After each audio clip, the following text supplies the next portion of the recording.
এই আমি হাসছিলাম না, লালনের একটা লাইন মনে পড়লো, মন্তর আপন বলতে কে আছে। মানে এখন তৃণমূলের আপন বলতে কে আছে সেটা তৃণমূল অন্তত মানে প্রদীপ্তরা আপন না সুভাষিস বাবুরা আপন, সত্যিকারের তৃণমূলের মধ্যে এই কনফিউশনটা। প্রদীপ্ত বাবুরা 15 বছর ধরে এমন লোকগুলোর জন্য গলা ফাটিয়ে গেল চ্যানেলে চ্যানেলে যারা আদ্যপান্ত চিরিংবাজ। এই কথাটা শুনতে খুব খারাপ লাগে, আদ্যপান্ত চিরিংবাজ।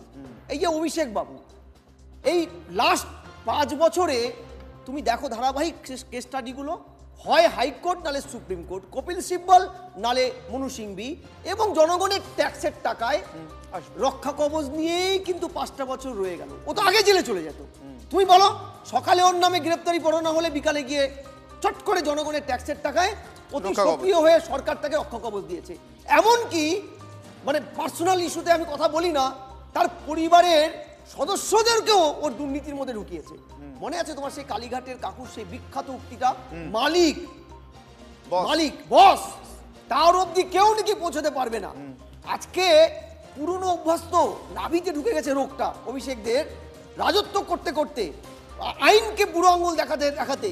ওই যে সুকুমার রায়ের হজবরলটায় উধো আর বুধো দেখেছিলে না, এরা তো পুলিশকে উধো আর বুধো করে ফেলেছিল।